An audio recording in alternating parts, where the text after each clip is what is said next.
Aquí comienza RCR Deportes. Acompáñenos a analizar los diversos acontecimientos deportivos a nivel nacional, internacional, regional y polideportivos, bajo la conducción de Alexander Nicoletti. Bienvenidos.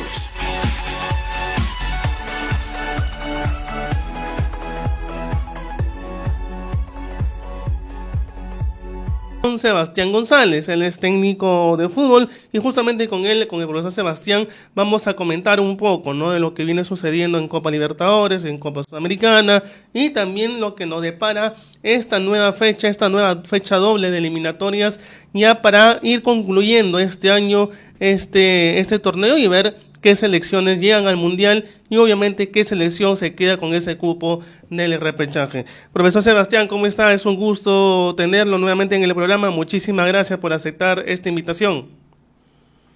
Santino, ¿cómo estás? Muy buenas tardes. Muy buenas tardes a todos los amigos de RSR Deportes y a todos los amigos de Perú. Desde aquí de Guadalajara, México, mandarles un cálido abrazo. ¿Cómo estás, Santi? Muy bien, profesor Sebastián. Muchísimas gracias por aceptar esta comunicación con el programa.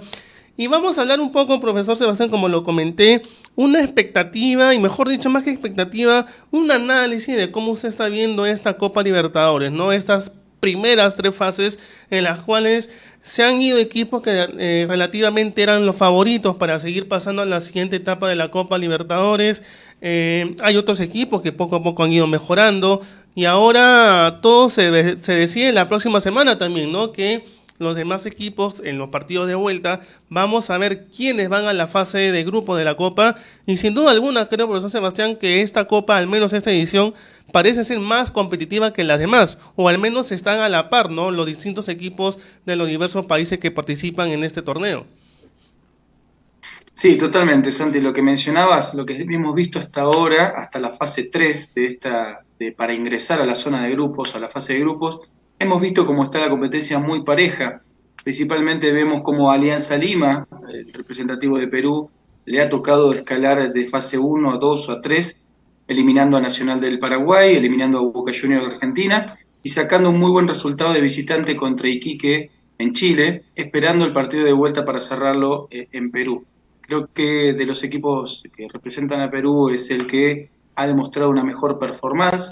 Precisamente ayer Melgar cayó con la mínima ante Cerro Porteño, todavía falta el partido de vuelta, pero lo más interesante es que los dos están peleando el frente de la Liga 1 en Perú. Me parece muy interesante lo que está demostrando Alianza, Melgar, si bien está comenzando la Liga de Perú, pero están peleando el segundo y tercer lugar a escasos puntos del primero por diferencia de gol.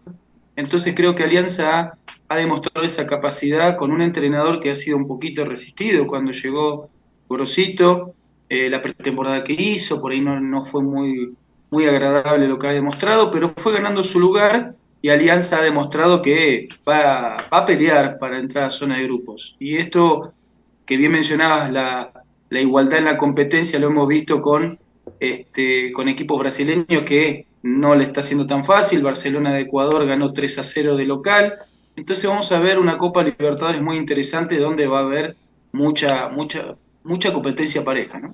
Profesor Sebastián, ¿a qué se debe eso, no? Porque, a ver, normalmente Boca, normalmente Corinthians o otros equipos de Brasil, tanto con Argentina y Uruguay, siempre eran los favoritos a pasar a la siguiente fase de la Copa Libertadores, incluso pasar cuartos, octavos, cuartos y hasta llegar a la final del torneo. ¿A qué cree usted que se debe esta, ya no digamos, dominio, ¿no?, de los equipos de Argentina, de los equipos de Brasil, incluso los equipos de Uruguay? ¿A qué viene eso? Y sobre todo el cambio que se ha hecho, ¿no? Porque ahora podemos decir de un equipo de Venezuela, de un equipo de Perú, de un equipo de otros países que también le están haciendo el juego, le están haciendo un buen campeonato en esta primera fase, porque obviamente falta todavía la fase de grupos, ¿no?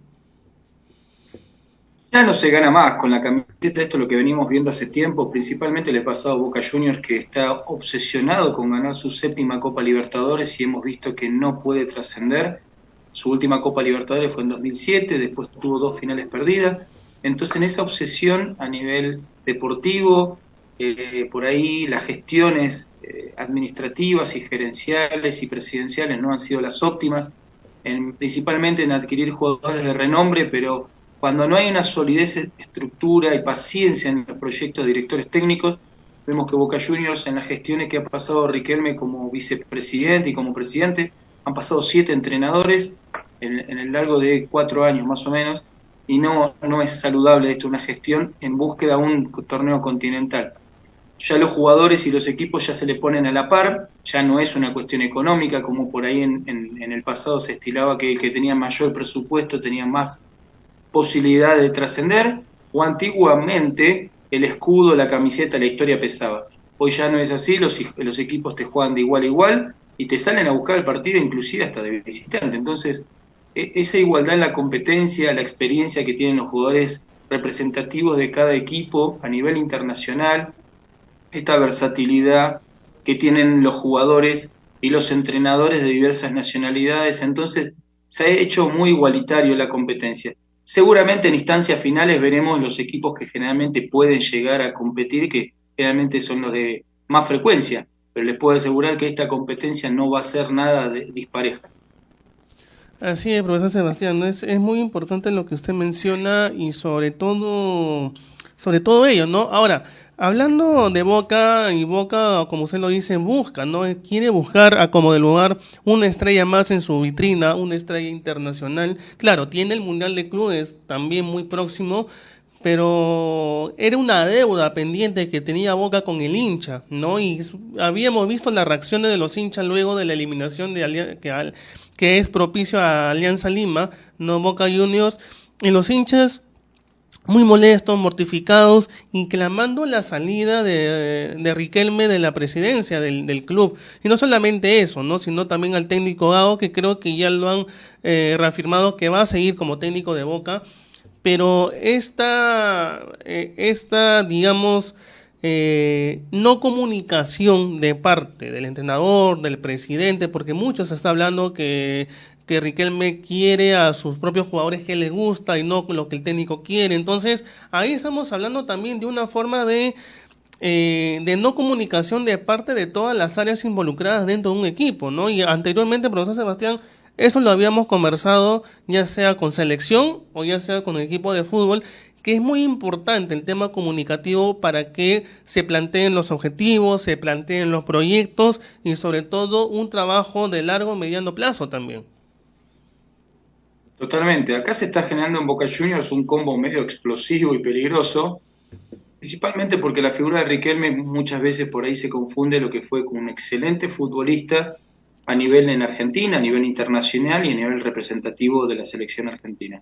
No es lo mismo haber sido un excelente jugador, no es equivalente a ser un excelente directivo. El ego, el orgullo, la soberbia que está atravesando la gestión directiva de Boca Juniors, eso se ve reflejado en la falta de comunicación que mencionás, en la selección de los jugadores que le gusta al presidente, pero no son pedidos por el entrenador, la falta de comunicación no solamente con Fernando Gago, sino con los anteriores entrenadores. Ha pasado ya hace un par de años con Sebastián Bataglia, que fue despedido en una estación de servicio, donde se despacha combustible. Entonces vemos que no tienen esos códigos o esa ética, esos principios de cómo respetar la trayectoria y cómo se maneja un ser humano principalmente. Entonces, en esa desesperación de buscar un título continental, en los malos manejos dirigenciales, porque podrás ser muy experto en lo futbolístico, podrás tener conocimiento, pero no tienes gestión y administración en el manejo de personas. Entonces es un combo explosivo de que una eliminación temprana, entiendo que se subestimó y hasta se demeritó Alianza Lima, y sabemos que cualquier equipo que participa, aunque sea una fase previa, todos son difíciles. Entonces creo que Boca pensaba que ya estaba, o los medios de comunicación mismos decían que ya Boca hipotéticamente iba a estar en fase de grupo. No se puede hablar de una hipótesis cuando estás todavía con un rival de turno y todavía tenés que jugar los partidos. Entonces creo que fue un llamado a atención que tiene que hacer mea culpa la gestión de Boca Juniors pensando en los futuros torneos continentales y más que tiene de manera inmediata el Mundial de Clubes. Veremos qué pasa con Fernando Gago, es una cuestión que a veces es una intermitencia que veremos. Ahora le ganó a Rosario Central, pero el próximo partido si juega y pierde, otra vez estará en el foco. ¿Cuál será el plan B? No se sabe. En Boca Juniors nunca se sabe qué va a pasar, Santi. Ahora, profesor Sebastián, hablando también de esta goleada, ¿no? De Barcelona ante Corinthians, ¿le sorprende cómo está el nivel competitivo de los equipos ecuatorianos? Porque si bien la selección ha mejorado mucho y los equipos también ecuatorianos han mejorado mucho, y como lo decíamos en el inicio, ¿no? Ya quizás los equipos brasileños no son ese, por así decirlo, monstruo que eran antes y que daban no solamente miedo, sino también un poco de respeto a la hora de enfrentarlos. Ahora, Corinthians, que es uno de los grandes también de Brasil, perdió, ¿no? Por 3-0 en esta fase 3 de Copa Libertadores. ¿Cómo ve en ese sentido? ¿Cómo ve también ese crecimiento? ¿No? Y obviamente, yo nuevamente lo repito, ¿no? Los equipos son la viva imagen de cómo está la liga de cada país, y creo que la liga ecuatoriana ha crecido mucho, está mejorando bastante, y eso, los mismos resultados lo dicen, ¿no? De ganarle 3-0 a un Corinthians es también mucho, va a dar mucho que hablar, y obviamente es muy importante para todo el equipo del Barcelona y para lo que quiere también llegar a la fase de grupos.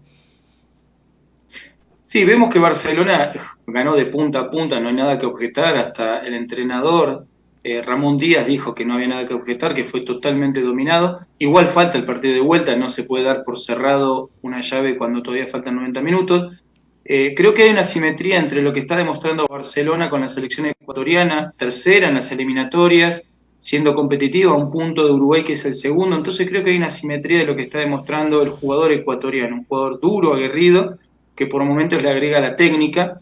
En esto mismo, en el Barcelona de Ecuador, está esperando ser ratificado segundo Alejandro Castillo, un exfutbolista de selección ecuatoriano de mucha trayectoria a nivel nacional en Ecuador e internacional, y ahora parece que por ahí lo van a ratificar. Siempre fue auxiliar, siempre trató de salvar algunas situaciones del Barcelona, pero le está dando una imagen distinta.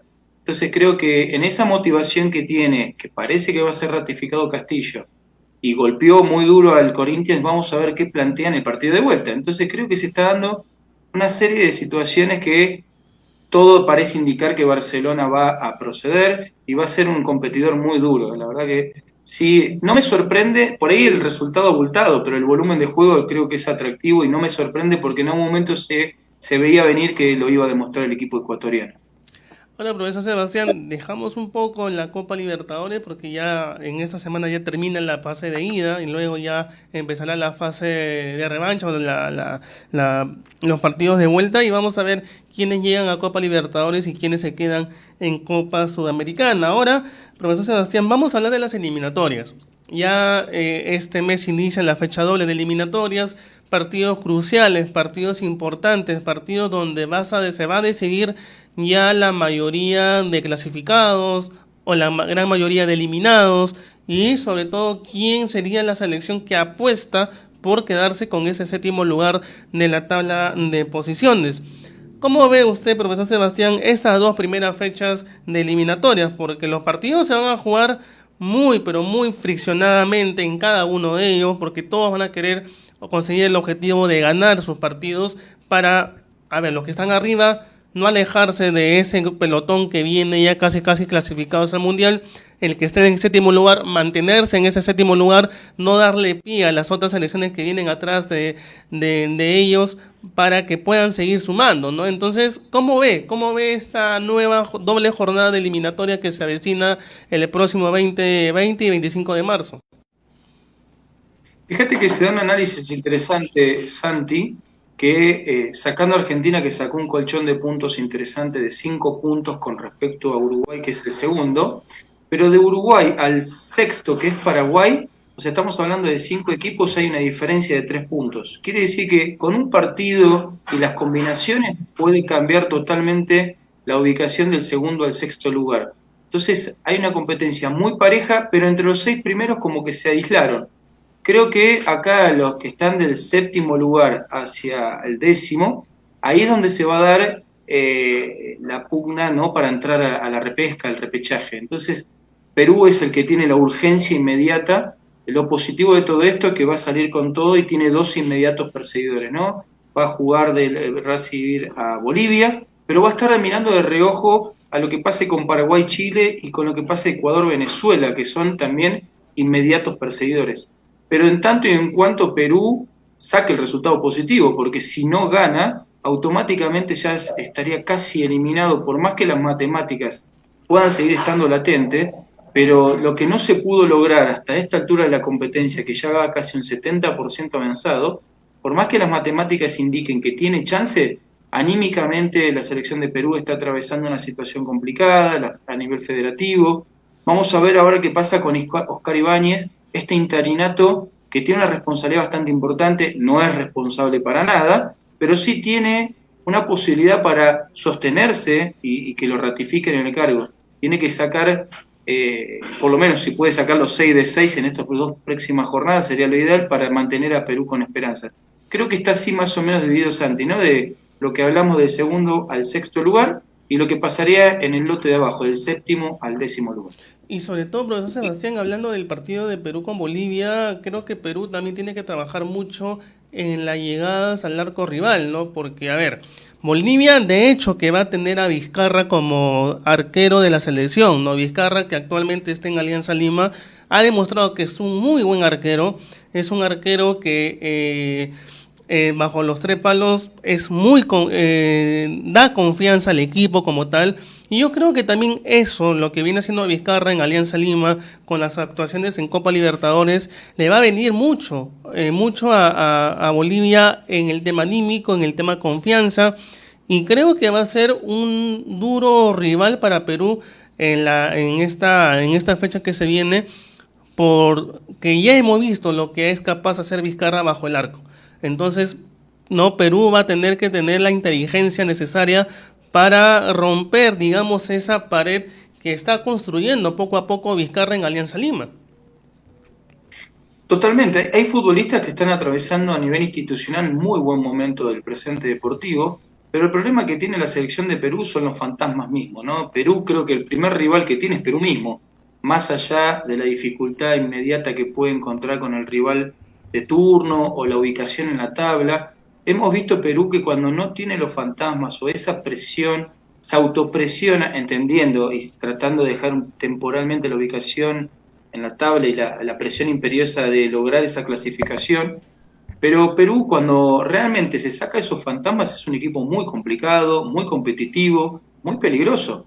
Lo que pasa a veces Perú, el primer rival es Perú mismo, se complica por los miedos, por las inseguridades. Entonces creo que tiene que trabajar sobre eso. Esperemos que el técnico Ibáñez pueda alejarle en estos dos partidos esos fantasmas, esas inseguridades, y que salgan realmente como guerreros que son, que salgan a buscar el partido, aunque sea por la mínima, pero lo inmediato, ¿no? Total, yo creo que Perú no tiene nada para perder, tiene todo para ganar, y con esa mentalidad va a sacar los resultados positivos. Ahora, profesor Sebastián, usted como ha estado viendo los partidos anteriores, de las anteriores fechas de las eliminatorias, para usted, ¿quién cree que sería la selección que pueda hacer mejor las cosas en estos 6 partidos que restan de este torneo para quedarse con ese 7º lugar? Porque todos, al menos de Bolivia para abajo, todos están pugnando por ese 7º lugar. Bolivia, Venezuela, Chile, Perú, y si también podemos meter en esa bolsa a Paraguay, también, porque Paraguay ahorita está en el 6º lugar de la tabla, ¿no? Si acaban las eliminatorias, Paraguay estaría yendo de manera directa al Mundial, pero a grandes rasgos, profesor Sebastián, ¿cuál de estas selecciones, Bolivia, Venezuela, Chile y Perú, cree usted que tiene la mejor posibilidad de quedarse con el 7º lugar? Si vemos que a Bolivia está en el 7º lugar, es importante, pero también le juega en contra la diferencia de goles, que es también determinante, y va a ser determinante esa diferencia de goles más adelante cuando ya concluya todo. Lo que pasa es que esto lo hemos visto que a lo largo de la historia de las eliminatorias sudamericanas, y principalmente con este formato que ya lleva muchísimos años, hemos visto que las clasificaciones se dan hasta la última jornada e inclusive hasta el último partido. Hemos visto que por ahí selecciones que estaban clasificando o que estaban en repechaje han suscitado situaciones de partidos dependientes de terceros y han modificado la tabla y han quedado o eliminados o entraban al repechaje o entraban a clasificación directa. Por eso la eliminatoria sudamericana no se puede indicar algo puntual hasta la última jornada, hasta el último minuto, por las variables que tiene. está muy parejo. Si bien hay una distancia bastante radical entre Bolivia, que es el séptimo, y Perú, que está décimo, hay una diferencia de 6 puntos, pero en esta próxima jornada pues se puede una serie de combinaciones que puede haber una variable bastante importante. Entonces, no se puede ni siquiera apoyar en la historia, porque vos decís, bueno, Chile por ahí por jugadores, por historia, tampoco, ni siquiera, esto es fútbol y tenés que esperar a ver cómo se va desembocando. Yo lo que sí creo que esperemos que Ibáñez le haga un lavado de cabeza al plantel de Perú, que salga a competir y a ganar a Bolivia, y ahí vas a ver que es como barajar y dar de nuevo, ¿no? Después la otra de Paraguay-Chile, Paraguay se apuntaló muy bien con Gustavo Alfaro, Chile está ahí medio a los tumbos con Ricardo Gareca, va a ser un partido muy difícil en Paraguay, donde veremos qué propone. También hay mucha incertidumbre con Ricardo Gareca si va a continuar con Chile. Venezuela y Bolivia, Venezuela había arrancado muy bien con Batista, pero después una consecuencia de empates y derrotas lo debilitó. Y Bolivia se hizo muy fuerte de local, pero no hace pie de visitante. Entonces, ahí empieza la conjugación de variantes donde puede pasar cualquier cosa, Santi. Así es, profesor Sebastián. Ahora, este partido también va a ser importante y creo que va a ser la pugna por el primer y segundo lugar entre las selecciones de Uruguay y Argentina. No es prácticamente es el partido de la fecha, de esta fecha de eliminatorias. ¿Cómo ve usted este partido también? Que va a ser muy complicado, no tanto para Argentina como también para Uruguay, y creo que ahí se van a más que todo pelear para ver quién queda como primero y quién se queda con el segundo lugar de la tabla. Totalmente, como hemos visto siempre los clásicos sudamericanos son muy ásperos, muy de mucha fricción y con resultados muy cerrados. Si bien la última vez que jugaron por eliminatoria fue en la cancha de Boca y ganó Uruguay de visitante 2-0 y fue notoriamente, totalmente y bien ganado, generalmente los partidos son muy cerrados y de mucho golpe, ¿no? Intuyo que va a ser algo parecido. Si Argentina saca una victoria, ya totalmente se despega y ya estaría totalmente clasificado. Se puede estilar, pero siempre hay que esperar los partidos, ¿no? Si Argentina gana, ya quedaría casi como primero. Si en caso que se gane Uruguay, ahí se reubicaría y se acercaría, si bien Argentina tiene un colchón de puntos. Pero acá lo más llamativo es que, Santi, me parece la cuestión de Brasil. Brasil no está cómodo, está quinto con 18 puntos, tiene 2 partidos muy difíciles recibiendo a Colombia y visitando a la Argentina, donde 2 derrotas o sacando un punto de 6 se le complicaría mucho. No digo que quedaría fuera del Mundial porque sería un accidente deportivo que no creo que pase, pero sí lo ultiría hasta el último lugar del clasificado. Entonces, creo que el que más incómoda la tiene de los partidos es Brasil, más allá que Argentina tiene a Uruguay y a Brasil, pero por lo que hemos visto de Brasil, que no viene jugando bien, que viene cediendo muchos puntos, creo que el que peor paradito está en esta situación es Brasil. Ahora, profesor Sebastián, incluso como usted lo dice, ¿no? Y hemos visto que quizás no es el mismo Brasil que años anteriores, pero también cabe la posibilidad de que algunos resultados no se le den a Brasil, incluso que Brasil no pueda ganar alguno de sus partidos y que vaya bajando en la tabla de posiciones hasta quedarse ya sea en el séptimo lugar o también incluso eliminada, porque hay de esas opciones. Y yo creo que todas las selecciones están ahí, no, salvo Argentina, salvo Uruguay, creo, no, de Ecuador para adelante están ahí peleándose para ver cómo quedan establecidas en la tabla de posiciones.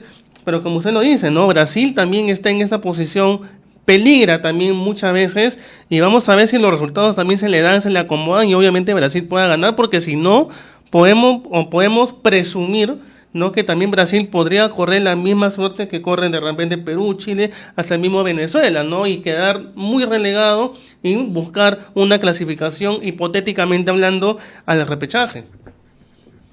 Y esto se dio también un poquito el paralelismo que se da, que lo que mencionabas como los equipos en Copa Libertadores, ¿no? Ya Brasil no gana con la camiseta, se le respeta sí por su historia, por su juego y por jugadores que pueden jugar en ligas de jerarquía, pero ya Brasil no es lo que era antes por la igualdad que se dio a nivel mundial. Todas las selecciones han tenido un nivel muy importante, lo hemos visto en los últimos mundiales, los terceros y cuartos lugares, con Croacia que se ha sabido posicionar, con Marruecos que también ha crecido muchísimo.